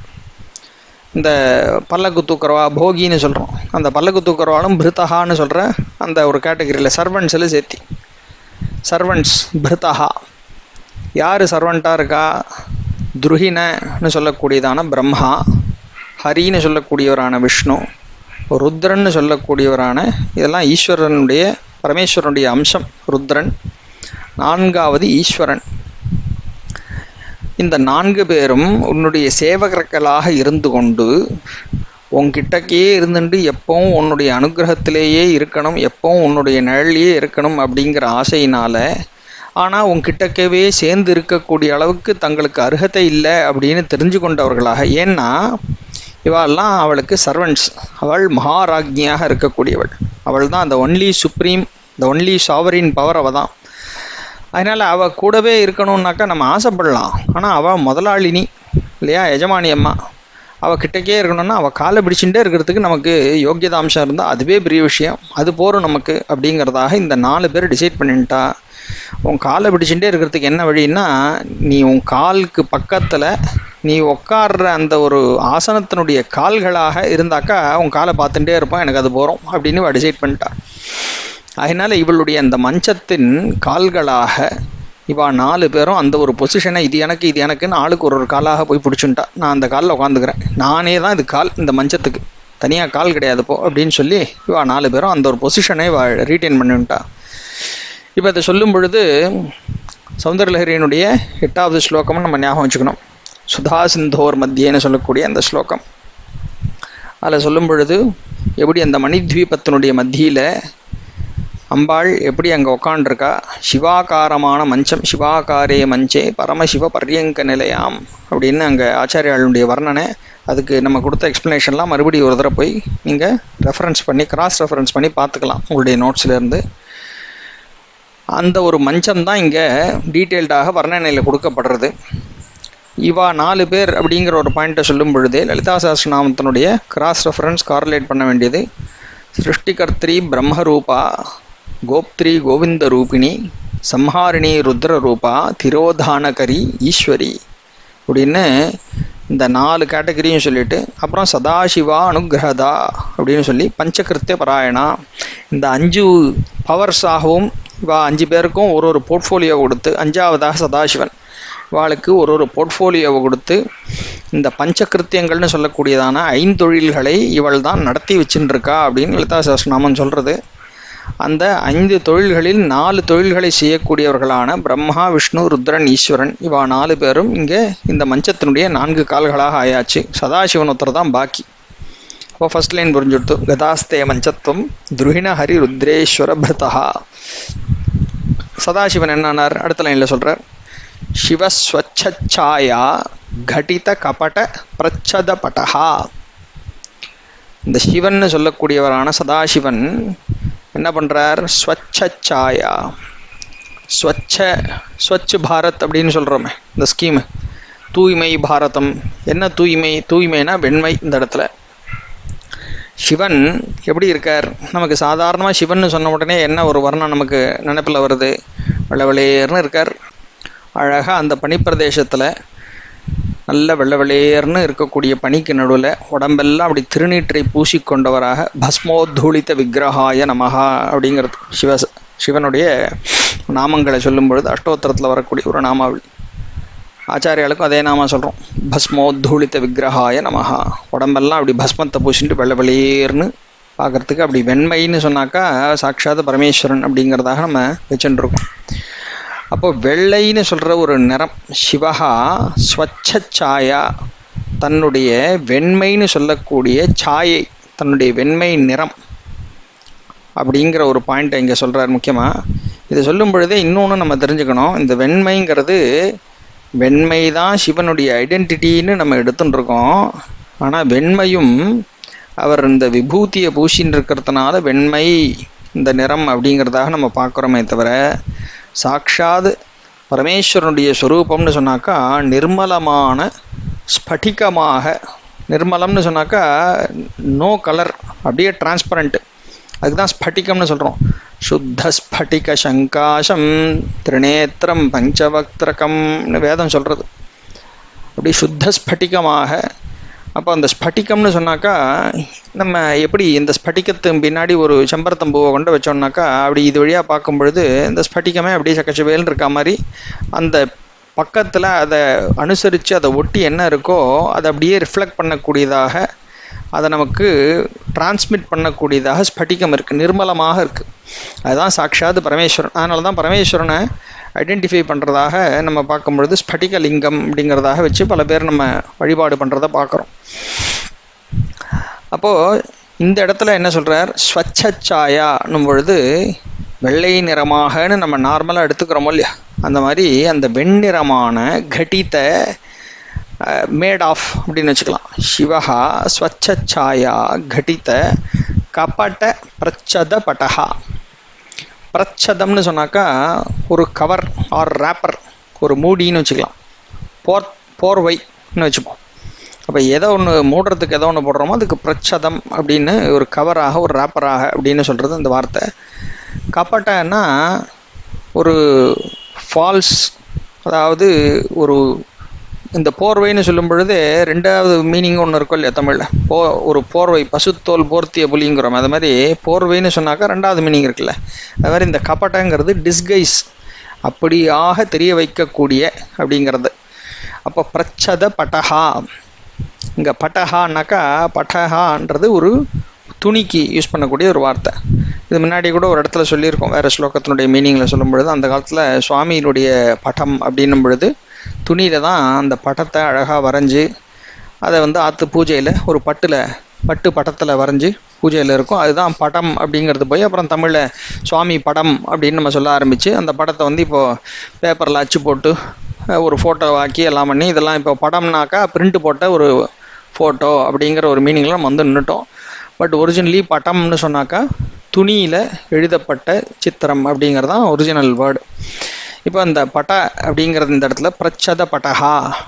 அப்போது கவராக இருக்கக்கூடிய ஸ்வச்சாயா, வெள்ளை நிறமாக இருக்கக்கூடிய மஞ்சத்தினுடைய கவராக இருக்கக்கூடிய பட்டஹா, ஒரு துணி, ஒரு போர்வை விரிப்பு அப்படிங்கிற மாதிரி வச்சுப்போம்.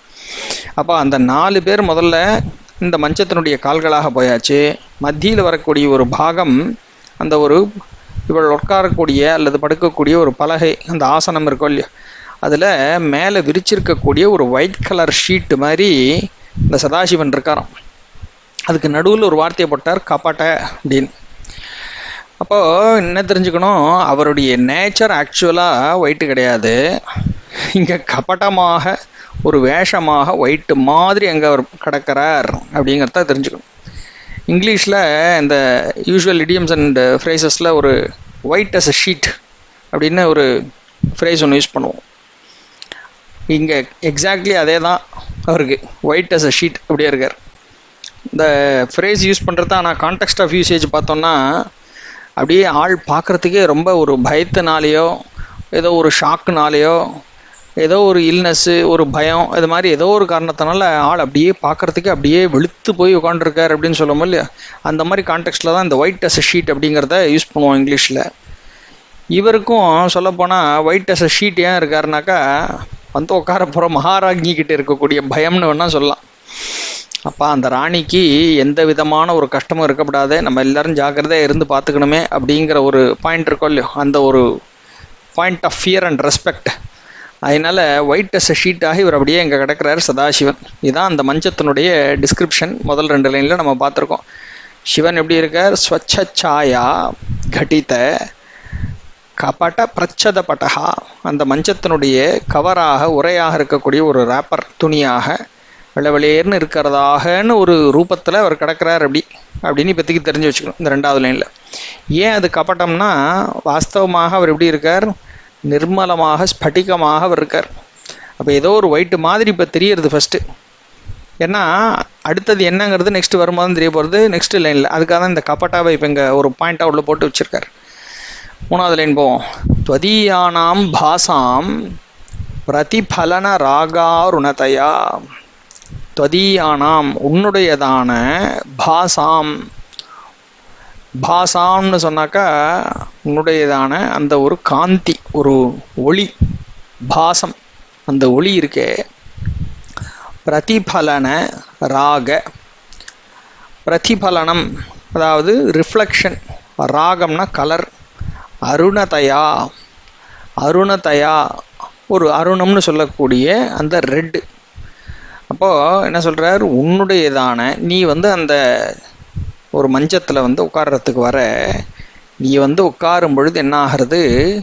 உன்னுடையதான அந்த சக்கச்சவேல்னு சொல்லக்கூடிய அந்த செம்மை வர்ணம் இருக்கே, அந்த வர்ணத்தை பிரதிபலிக்கக்கூடியதாக, தமிழில் பிரதிபலிக்கிறதுன்னு சொல்கிறோமே அதே தான் பிரதிபலனம். இங்கே பிரதிபலன ராகாருணதயா, ராக அருணதயா, அருணதயா சக்கச்சவேர்னு சொல்லக்கூடிய அந்த அருண வர்ணம், அருணச்சாய, அந்த வர்ணமாக இந்த ஃபுல்லும் இவர் இத்தனை நேரம் ஒயிட் ஆஸ் அ ஷீட்னு இப்போ பார்த்தோமே முன்னாடி, கபட்டமாக வெள்ளவெளேர்னு ஒரு போர்வை மாதிரி இருக்காருன்னு இவர் நினச்சிட்டு இருக்கோமே, வாஸ்தவமாக இவர் இப்போ என்ன ஆகிறாருன்னு கேட்டால் இது வெள்ளை இல்லை, அவள் வந்து உட்கார்ந்த உடனே அவள் உடம்புல இருக்கக்கூடிய அந்த அருணச்சாயை அப்படியே ரிஃப்ளெக்ட் பண்ணுற ஒரு கண்ணாடி மாதிரி இவர் இருக்காராம். ஆகையினால என்ன ஆகிடுத்து, அந்த இடம் முழுக்க எது வெள்ளை ஷீட்டு போட்ட மாதிரி இருந்ததோ அது முழுக்க, அதாவது சாட்சாத் சதாசிவனுடைய சரீரம் முழுக்க அப்படியே சக்கச்சவேல்னு அங்கே மாறிடுதான். அது 4வது லைனில் சொல்கிறார். ஷரீரி ஸ்ருங்காரோ ரச இவ திருஷாம் தோக்தி குதுகம். அந்த ஸ்ருங்காரம்னு சொல்லக்கூடிய ஒரு ரசம் இருக்கே, அதுவே ஒரு சரீரத்தை எடுத்தா மாதிரி, ஸ்ருங்கார ரசமே ஒரு உடல் எடுத்து ஒரு உருவெடுத்து வந்தாக்கா எப்படி இருக்கோ அது மாதிரி திருஷாம் உன்னுடைய கண்களுக்கு அப்படி தெரிஞ்சு, அதனால் உன் கண்களுக்கு தோக்தி குதுகம் குதூகலத்தை, ஒரு சந்தோஷத்தை உன் கண்களுக்கு கொடுக்கறதாக இருக்கு அப்படின்னு இந்த வர்ணனையை ஆச்சாரியால் பூர்த்தி பண்ணுறா. இப்போது நம்ம இதுலேருந்து முக்கியமாக தெரிஞ்சுக்க வேண்டிய விஷயங்கள் என்னன்னு பார்ப்போம். பரமேஸ்வரன் வெள்ளை கலர் அப்படிங்கிறதாக நம்ம நினச்சிட்டு இருக்கோம். ஆனால் சாட்சாத் அவர் ஸ்படிகமாக இருக்கார். எப்படி ஸ்படிகத்தின் பக்கத்தில் ஒரு செம்பருத்தி பூவை கொண்ட வச்சாக்கா அப்படியே அந்த சக்கச்சவைங்கிற நிறம் இந்த பக்கமும் அப்படியே காமிக்குமோ, டிரான்ஸ்மிட் பண்ணுமோ, அதே மாதிரி இவள் வந்து அங்கே உட்கார்ந்த உடனே அந்த செக்கச்சவேல்னு இருக்கக்கூடிய செம்பருத்தி பூவை மாதிரி இருக்கக்கூடிய ஜபா புஷ்பத்தினுடைய ராகம், அந்த ஒரு கலர் ஆக இருக்கக்கூடிய இவளுடைய நிறத்தை அப்படியே உள்வாங்கி ஸ்படிகமாகி இவர் அப்படியே வாங்கி கண்ணாடி மாதிரி அதை பிரதிபலிக்கிறார். அந்த பிரதிபலனத்தை பார்த்து ஆஹா இங்கே முழுக்க அந்த சக்கச்சவேல்னு செம்மை நிறைஞ்சிருக்கேன்னு சொல்லி அம்பாள் அதை பார்த்து அந்த ஸ்ருங்கார ரசமே ரூபம் எடுத்து வந்ததாக பார்த்து சந்தோஷப்படுகிறாள். அவள் கண்களுக்கு விருந்தாக அமைகிறது அப்படிங்கிற ஒரு பாயிண்ட்டை நம்ம இங்கே தெரிஞ்சுக்கிறோம். இப்போ முன்னாடி வேற ஒரு இடத்துல சொல்லின்னு வரும்பொழுது அம்பாளுடைய இந்த ஒரு ஆசனம் பஞ்சபிரம்மாசனம்னு சொல்லும் பொழுது இந்த 4 பேர் இந்த ஒரு காலாக இருக்கா, 5வதாக பலகையாக இந்த சதாசிவன் இருக்கார், அதுக்கு மேலே காமேஸ்வரன் ஒருத்தர் உட்காண்டிருக்கார், அவருடைய இடது மடியில் அம்பாள் உட்காண்டிருக்கா அப்படிங்கிறதாக நம்ம சொன்ன ஒரு வர்ணனை உங்களுக்கு ஞாபகம் இருக்கும். அப்போ காமேஸ்வரனுடைய அந்த இடது தோளில் காமேஸ்வரி அமர்ந்திருக்காள் அப்படின்னு சொல்கிறதாக. சரி சார், அப்போ அப்படி சொன்னாலே இப்போ என்ன சதாசிவனோட நின்று போச்சே அப்படின்னு கேட்டால்னா, நடுவில் வந்த இன்னொரு ஸ்லோகத்தையும் நம்ம மைண்டில் வச்சுட்டு இப்போ யோசிக்கணும். நடுவில் வேற ஒரு ஸ்லோகத்தில் சொன்னார், ஞாபகம் இருக்கோ இல்லையா? பரமேஸ்வரம் பேரில் இருக்கக்கூடிய இந்த காமேஸ்வரம் பேரில் இருக்கக்கூடிய அந்த பிரேமையினால் அவரையே இவ முழுங்கி ஏப்பம் விட்டுட்டா போல இருக்கு அப்படின்னு சொன்னதாக ஒரு ஸ்லோகம் வந்தது, ஞாபகம் இருக்கா? அதனால் மிச்சம் இருக்கிறது என்ன? இவள் சிரசில் இருக்கக்கூடிய சந்திரகலையை வச்சு தான் அவரை முழுசாக முழுங்கி விட்டா, இந்த குழந்தைய கடிச்சு தின்னும் நொம்பலாம் இருக்கேங்கிற மாதிரி இந்த பரமேஸ்வரனை முழுக்க அவளே முழுங்கிவிட்டா, பாக்கி அவர் தலையில் இருந்த சந்திரகலை இவள் தலையில் வந்து நின்றுடுத்து அப்படிங்கிறதாக ஒன்றுத்தில் சொன்னோமே. அப்போ அந்த ஒரு ஸ்லோகத்தையும் இப்போ மைண்டில் வச்சுன்னு பார்த்தோன்னா நமக்கு தெரியும், இங்கே உட்காண்டிருக்கிறது மகாராஜ்ஞியாக இருக்கக்கூடிய சிவசக்தி ஐக்கிய ரூபிணி. அப்போ அந்த காமேஸ்வரனும் காமேஸ்வரியும் ஒன்றிணைந்த ஒரு ரூபமாக, அந்த ஒரு ஸ்ருங்கார நிலையில் காமேஸ்வரனும் காமேஸ்வரியும் இணை பிரிக்க முடியாத ஒரு ரூபமாக தான் இங்கே தரிசனம் நமக்கு அப்படிங்கிறத நம்ம தெரிஞ்சுக்கணும். இப்போ சதாசிவன் அந்த மஞ்சத்தினுடைய ஒரு கவராக, அந்த ஒரு ஆசனமாக, ஆசனத்தில் போட்டிருக்கக்கூடிய கவராகங்கிறது ரெண்டும் இன்டகிரேட்டட், அதை அப்படியே நம்ம பார்த்தா போகிறோம். இவள் இங்கே உட்காண்டிருக்கான்னு சொல்லும் பொழுது இங்கே சிவசக்தி ஐக்கிய ரூபிணியாக லலிதாம்பிகையை நம்ம தரிசனத்துக்கு இங்கே நம்ம தெரிஞ்சுக்கணும் அப்படிங்கிற ஒரு பாயிண்ட்டை ஒரு சமன்வயப்படுத்தி ஒரு மீனிங்க்கு கொண்டு வரதுக்காக நான் சொல்கிறேன். ஏன்னா ஏற்கனவே ஆச்சாரியால் சொன்னதும் இதுவும் வேறு வேறு இல்லை, நம்ம கரெக்டான அண்டர்ஸ்டாண்டிங்கில் கொண்டு வந்தோம்னா சேம் பிளேனில் நம்ம எல்லாத்தையும் புரிஞ்சிக்க முடியும். ஸோ ஏன் அப்படி சேர்த்து புரிஞ்சுக்கணும் அப்படிங்கிற ஒரு கொஸ்டின் வருது. அது என்ன சார் இன்டகிரேட்டடாக அப்படித்தான் ரெண்டு பேரும் சேர்ந்து உட்காந்துருக்காங்கிறத ஏன் நம்ம புரிஞ்சுக்கணும் அப்படின்னா, மறுபடி கோ பேக் டு ஃபஸ்ட்டு ஸ்லோகம். என்ன சொல்கிறா ஃபஸ்ட்டு ஸ்லோகத்தில்? சிவசக்தியாயுக்தோ யதி பவதி சக்தः பிரபவித்தும் நச்சேத் ஏவம் தேவஹா ந கலு குஷலஹா ஸ்பந்தித்துமபி.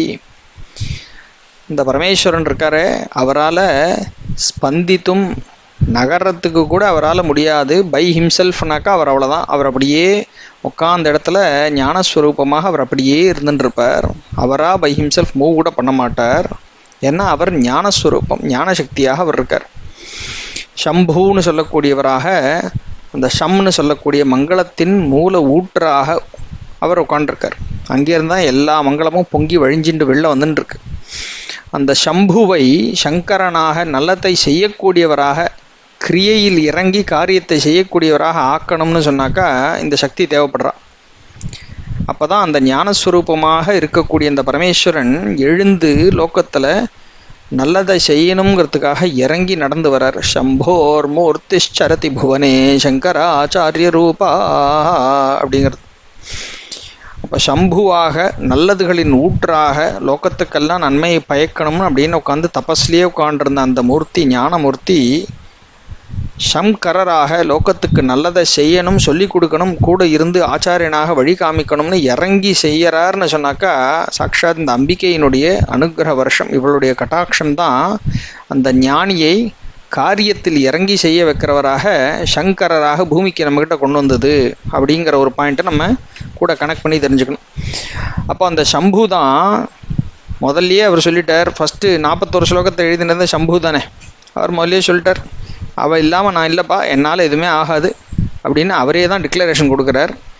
அந்த டிக்ளரேஷன் கொடுத்த சம்புவே அப்புறம் சங்கரராக வந்து 42வது ஸ்லோகத்திலேருந்து 91வது ஸ்லோகம் வரைக்கும் அவயவங்களை அப்படியே வர்ணனையை அள்ளி, அந்த கவிதையை சௌந்தரிய பிரவாகத்தை அப்படியே அள்ளி கொட்டி அந்த ஒரு அருள் அலைகளில் நம்மளை நனைய வச்சு, அந்த பக்தியில் நம்ம எல்லாரையும் மூழ்கடிச்சு திணற வச்சு ஆஹா ஆஹான்னு நம்ம ஆனந்தப்படக்கூடிய ஒரு பக்தியை அந்த இடத்துல கொண்டு வந்து இப்போ இந்த 92வது ஸ்லோகத்தில் மறுபடி கொண்டு நிறுத்துறார்.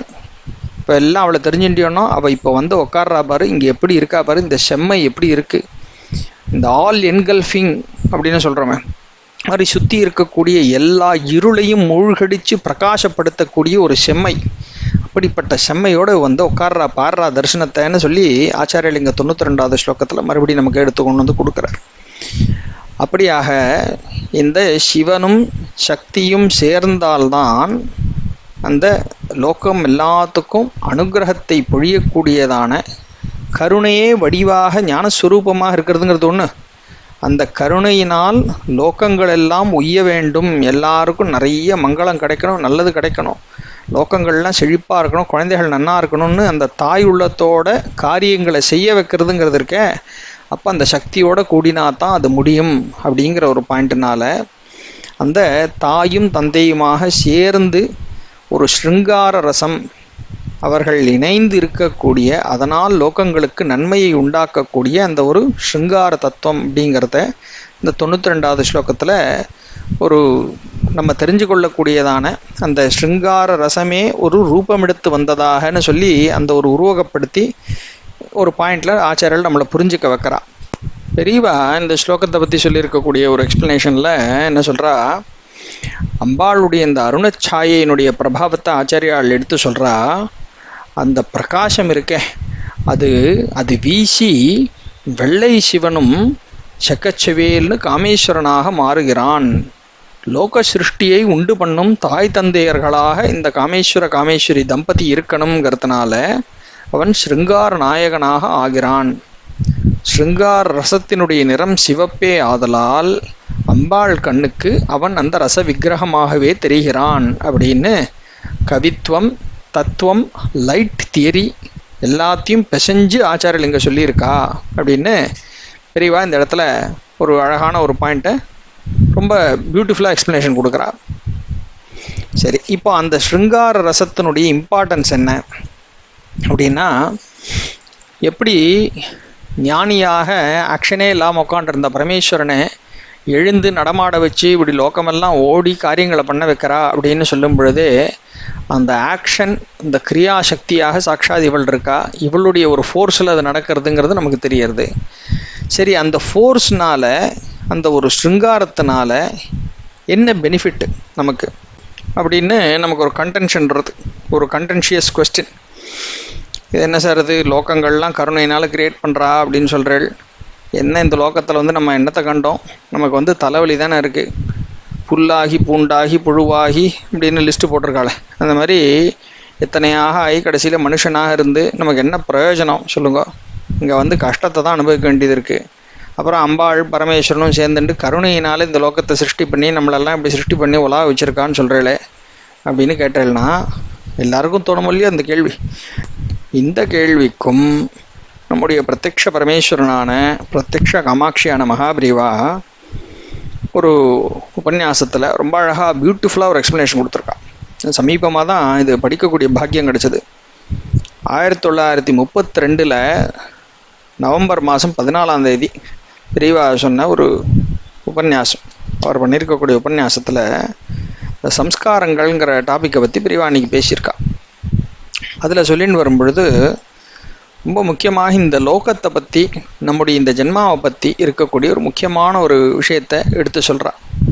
அதாவது இந்த லோகம் இருக்கே, நம்மெல்லாம் வாழக்கூடிய இந்த லோகம், இதுக்கு மிஸ்ர லோகம்னு பேர். மிஸ்ரம்னு சொன்னாக்கா கலந்தது, மிக்ஸ்டு. என்ன மிக்ஸ்டு இதில் அப்படின்னா, இதில் சுகமும் துக்கமும் கலந்தது ரெண்டும் இருக்கக்கூடிய லோகமாக இது இருக்குது. ஏன் இதுக்கு அப்படி பேர் வந்தது, மிஸ்ர லோகம்னு பேர் வந்ததுன்னா, வெறும் சுகம் மட்டுமே இருக்கக்கூடியதான தெய்வ லோகங்கள் சிலது இருக்குது. அதுதான் நம்ம வெவ்வேறு பேர்களில் சத்தியலோகம், கைலாசம் எல்லாத்தையும் சொல்லிட்டு இருக்கோம், வைகுண்டம் எல்லாம் இருக்குது. அதெல்லாம் சுகம் மட்டுமே இருக்கக்கூடிய லோகங்கள். துக்கம் மட்டுமே இருக்கக்கூடியதான நரகம், அப்படிப்பட்ட சில லோகங்கள்லாம் இருக்குது. அந்த நரக்கத்துலேயும் நிறைய வெரைட்டி இருக்காம். அதில் ரௌரவங்கிறது ரொம்ப இருக்கிறதுலையே ரொம்ப ஒரு குரூரமான உக்ரமான கஷ்டங்கள் அனுபவிக்கக்கூடியதான ஒரு நரக்க லோகம் அப்படி இருக்குது. பிரிவா சொல்கிறா, இப்படிலாம் துக்கம் மட்டுமே இருக்கக்கூடியதான லோகங்கள், சுகம் மட்டுமே இருக்கக்கூடியதான லோகங்கள்னு தனித்தனியாக நம்ம சாஸ்திரம் ஐடென்டிஃபை பண்ணி சொல்கிறது. ஆனால் நம்ம இருக்கக்கூடிய லோகம் இருக்கே, இதுக்கு மிஸ்ர லோகம்னு பேர். ஏன் மிஸ்ரம்னா, ரெண்டும் கலந்துக்கிட்டியா சுகமும் இருக்கும் துக்கமும் இருக்கும், ரெண்டும் கிடைக்கிறதுங்க. சரி, அப்படிப்பட்ட ஒரு சுகமும் துக்கமும் இருக்கக்கூடிய லோகத்தில் நம்ம இருந்து என்ன சார் பிரயோஜனம், சுகமே மட்டும் கிடைக்கக்கூடிய லோகத்தில் இருந்துட்டா போகாதா அப்படின்னா, ரொம்ப முக்கியமான ஒரு விஷயம் நம்ம தெரிஞ்சுக்கணும். பிரிவா சொல்கிறா, இந்த சுகத்தை மட்டும் அனுபவிக்கக்கூடிய அல்லது துக்கத்தை மட்டும் அனுபவிக்கக்கூடிய லோகங்கள் எல்லாமே போக பூமின்னு பேர். அதாவது அனுபவிக்கக்கூடிய ஸ்தலங்கள், அவ்வளோதான்.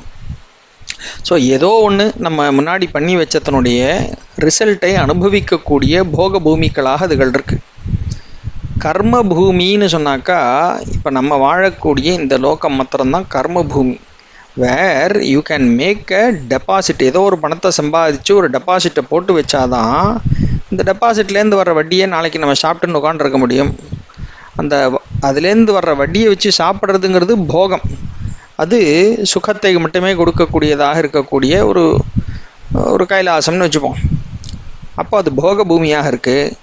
ஆனால் சம்பாதிச்சு முதல்ல கொண்டு போய் இந்த டெபாசிட்டில் போட்டு வைக்கணுமே, அது பண்ணக்கூடிய இடம் எதுன்னா கர்மாக்களினால் நம்ம அப்படி சம்பாதிச்சு சேர்த்து வைக்கக்கூடிய இடம் இந்த லோகம்தான், இந்த கர்ம பூமி.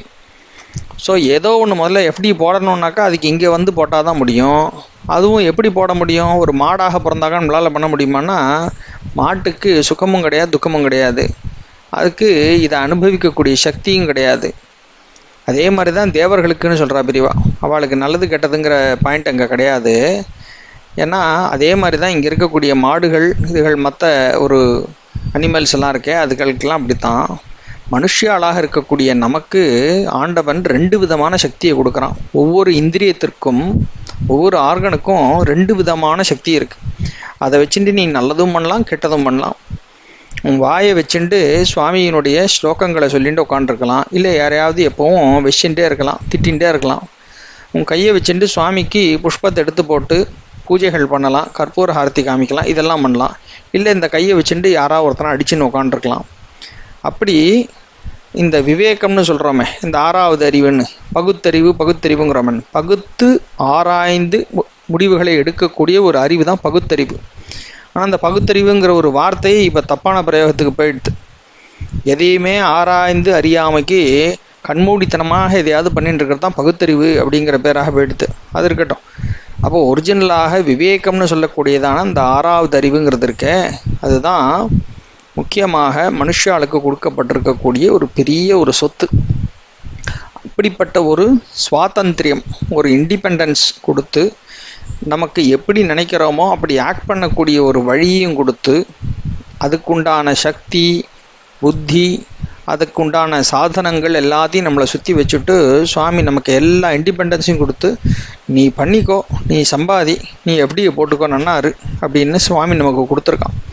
அப்போ இதில் என்ன தெரிஞ்சுக்கணும், சம்பூர்ணமான கருணையினால் மாத்திரமே தான் நமக்கு இப்படிப்பட்ட ஒரு ப்ரொவிஷனை கிரியேட் பண்ணி, இப்படி ஒரு லோகத்தை கிரியேட் பண்ணி, கர்மாவை பண்ணக்கூடிய ஒரு அட்மாஸ்பியரை கிரியேட் பண்ணி கொடுத்து எனேபிள் பண்ணியிருக்கான் சுவாமி. சாக்ஷாத் இந்த அம்பாளுடைய கருணை இது. அந்த கருணையினுடைய ஒரு பவர் எப்படி இருக்குங்கிறத நம்ம இந்த விஷயங்களெல்லாம் நினச்சி பார்க்கும்போது நம்மளால் புரிஞ்சிக்க முடியாது. அந்த கருணை எப்படி இருக்கும் அப்படின்னா, அம்பாள் எப்படி இருக்காளோ அப்படி தான் கருணை. ஏன்னா அவளே தான் கருணை. அப்போ கருணை எப்படி இருக்குன்னா, கருணையும் அழகாக சக்கச்சவேல்னு அந்த செம்மைன்னு சொல்கிறோம். இந்த செம்மைன்னு சொல்லக்கூடிய வார்த்தைக்கு தமிழில் அதனுடைய யூசேஜ் எப்படி இருக்குன்னா, சிகப்புங்கிறது ஒரு பக்கம், செம்மையாக ஒரு காரியத்தை செய்தான் அப்படின்னு சொன்னாக்கா ரொம்ப நன்னா பண்ணான் அப்படிங்கிறதுக்கு செம்மையாக செய்தான் அப்படிங்கிறோம். அப்போ யாரோ ஒருத்தரை நன்னா செம்மையாக ஒரு வழி பண்ணிவிட்டேன் அப்படின்னு சொல்கிறோமே, அப்போ என்ன, ரொம்ப நன்னா ரொம்ப பவர்ஃபுல்லாக நன்றாக செய்தோம் அப்படிங்கிறதுக்கான அந்த வார்த்தையாக அது இருக்குது. அப்போ செம்மைனா ரொம்ப நல்லதான, ஸ்ட்ராங்கான, பர்ஃபெக்டான, இப்படின்னு பல விதமான கனோட்டேஷன்ஸில் அதனுடைய யூசேஜ் இருக்குது. அது கூட செக்கச்செவேல்னு இருக்கக்கூடிய செம்மை அப்படிங்கிறதும் இருக்குது. செம்மைப்படுத்துதல் அப்படின்னா நல்வழிப்படுத்துதல் அப்படிங்கிறது. ஸோ அதெல்லாமே எப்படி இருக்குன்னா, நல்வழி, ஒரு தீர்க்கமாக யோசித்து எடுக்கக்கூடிய ஒரு வழி, ஆலோசனை, இப்படிப்பட்ட விஷயங்கள் எல்லாமே செம்மைங்கிற அதே வார்த்தைக்குள்ள இந்த சிகப்புங்கிறதுக்குள்ளேயும் ஒட்டி வந்துடுறது. அப்போ கருணையாக சாக்ஷாத் அந்த அம்பிகை தானே தாயுமாகி தகப்பனுமாகி சிவசக்தி ஐக்கிய ரூபிணியாக இருந்துண்டு அந்த ஸ்ருங்காரம்னு சொல்லக்கூடிய அந்த ஒரு பவரின் மூலமாக லோகங்களை எதுக்காக சிருஷ்டி பண்ணுறா, அது கருணையினால் பண்ணுறாளான்னா வாஸ்தவமாக ஆமாம் கருணையினால் தான் பண்ணுறா. அவளுடைய அந்த கருணையினால தான் நமக்கு இந்த கர்மாக்களை பண்ணக்கூடியதான ஒரு பூமி கிடச்சி, நமக்கு ஒரு பிறவி கிடச்சி, இந்த கர்மாக்களை செஞ்சு நமக்கு அடுத்ததாக வரக்கூடிய காலகட்டங்களில் சந்தோஷங்களை அனுபவிக்கக்கூடியதான ஒரு பேசிக் ஒரு எஃப்டியை நம்மளால் சேவ் பண்ணி வச்சுக்க முடியாது. இப்போ எஃப்டின்னு நான் சொல்கிறது புண்ணியங்களை. அப்படிப்பட்ட ஒரு புண்ணியங்களை சம்பாதிச்சுக்கக்கூடிய ஒரு யோக்கியதாம்சத்தையும் கொடுத்து அதுக்குண்டான அட்மாஸ்பியர், கருவி, உபகரணங்கள் எல்லாத்தையும் கொடுத்து கருணையினால் இந்த குழந்தைகளெல்லாம் நன்னா வரணுமேங்கிறதுக்காக இந்த தாயார் இதெல்லாத்தையும் பண்ணி வச்சுருக்கா. நம்ம என்ன பண்ணுறோம்? அம்மா நமக்காக பண்ணி வச்சுருக்கிற பதார்த்தங்கள் எல்லாம் சாப்பிடாமைக்கு வெளியில் போய் பீட்சாவை வாங்கி சாப்பிட்றதுன்னு நம்ம வயிற்று நமக்கு எடுத்துன்னு உட்காந்துருக்கோம். அதுதான் இங்கே நடக்கிறது. அப்போ நமக்கு இந்த ஸ்ருங்கார ரசம்ங்கிறது எவ்வளவு ஒரு கருணையினுடைய வெளிப்பாடாகவே அது இருக்குது அப்படிங்கிற ஒரு பாயிண்ட்டை இந்த இடத்துல நம்ம முக்கியமாக தெரிஞ்சுக்க வேண்டியது அப்படிங்கிறதுக்காக சொல்கிறேன். ஏன்னா பெரியவா சொல்லியிருக்கிற அந்த ஒரு கனோட்டேஷன் இருக்க, வெள்ளை சிவன் சிகப்பு சிவனாக காமேஸ்வரனாக மாறுகிறார், காமேஸ்வரனும் காமேஸ்வரியும் இணைந்தவர்களாக அந்த ஒரு ஸ்ருங்கார ரசத்தின் ஒரு உருவகமாக இந்த இடத்துல சில விஷயங்களை பெரியவா ஹைலைட் பண்ணுறாள். அந்த ஒரு தியரி அதையும் நம்ம கரெக்டான கான்டெக்ஸ்டில் புரிஞ்சுக்கணுங்கிறதுக்காக இது எல்லாத்தையும் சொல்கிறேன், இந்த பேக்ரவுண்டை. ஸோ இந்த லோகங்கள் எல்லாத்தையும் ஒரு விளையாட்டாக அங்கே மூக்கர் சொன்னார் முதல் ஸ்லோகத்திலே, விஹரதி அப்படின்னு. இந்த காரண பரச்சித்ரூபிணியாக இருக்கக்கூடிய அம்பிகை இந்த லோகங்களை எல்லாம் சிருஷ்டி பண்ணி அதுக்கு நடுவில் ஒரு விளையாட்டு விளையாடின்னு இருக்கா அப்படின்னு அவர் சொல்கிறாரு. அந்த விளையாட்டு தான் இவள் நம்ம எல்லாரையும் வச்சுட்டு செய்யக்கூடிய ஒரு விளையாட்டு. அந்த விளையாட்டு தான் நவராத்திரியில் கொலுவில் வீற்றிருக்கக்கூடிய அம்பிகை பாக்கி எல்லாத்தையும் அந்த ஓரறிவு, ஈரறிவு, மூணறிவு, நாலறிவுன்னு படிப்படியாக நம்ம வச்சுன்னு வரோமே, அத்தனை விதமான ஜீவ ஜந்துக்களை அவள் உண்டாக்கி அவள் எப்படிப்பட்ட விளையாட்டை அவள் விளையாடின்னு இருக்காளோ அந்த விளையாட்டை ரசிப்பதாக நம்ம இந்த கொலு படியை அமைச்சு இந்த கொலுவினுடைய மேலே டாப் லெவலில் அவளை உட்கார வச்சு அவள் கண்ட்ரோலில் என்னெல்லாம் இந்த லோகத்தில் நடந்துட்டுருக்கு அப்படிங்கிறத ரசிக்கக்கூடிய ஒரு வைபவமாக இந்த நவராத்திரிங்கிற கொலுவை நம்ம கொண்டாடுறோம். இவள் இந்த மகாராஜ்ஞியாக உட்காண்டு இந்த ஜீவராசிகளை எல்லாம், இந்த குழந்தைகளை எல்லாம் எப்படி தன்னுடைய ஒரு வாத்சல்யத்தினால அணைச்சிண்டு எத்தனை தப்பு பண்ணாலும் இந்த குழந்தைகளுக்கு மறுபடின்னு இன்னொரு சான்ஸ் கொடுத்து நல்வழிப்படுத்தக்கூடிய தாயாக இருந்துண்டு நம்மளை எல்லாம் இவ அணைச்சி ஆண்டுண்டு வரா அப்படிங்கிறத நம்ம ரசிக்க ஆரம்பித்தோன்னா தனியாக சுகம் மட்டுமே இருக்கக்கூடிய லோகம் அப்படின்னு ஒன்றத்தை நம்ம இனிமேல் தேட வேண்டிய அவசியமே இருக்காது. இந்த பூலோகமே நமக்கு எப்பவும் சந்தோஷத்தை அனுகிரகிக்கக்கூடியதான ஸ்வர்க்க பூமியாக நம்ம பார்த்துருவோம். ஏன்னா அவளுடைய கருணை அப்பேற்பட்டதான மகத்தான கருணையை தான் நம்மளை இன்றைக்கி இந்த நிலையில் உட்கார வச்சுருக்கு அப்படிங்கிறத நம்ம புரிஞ்சு ரசித்து அதிலேயே ஆனந்தத்தில் திளைத்தவர்களாக எப்பொழுதும் இருக்கக்கூடிய பாக்கியம் நமக்கு அதில் கிடச்சிடும். அப்படிப்பட்ட ஒரு நிலையை, ஒரு மனப்பான்மையை, அந்த ஒரு ஆழ்ந்த ஒரு ஞானத்தை, வைராக்கியத்தை சாக்ஷாத் இந்த மகா கருணாமூர்த்தியான அம்பிகையே நமக்கு அனுகிரகம் பண்ணட்டும்னு அவள் ரூபமாகவே இருக்கக்கூடிய ஆச்சாரியாலையும் மகாபிரிவாலையும் பிரார்த்தனை பண்ணிக்கிறோம். ராம் ராம். பிரிவாசரணம்.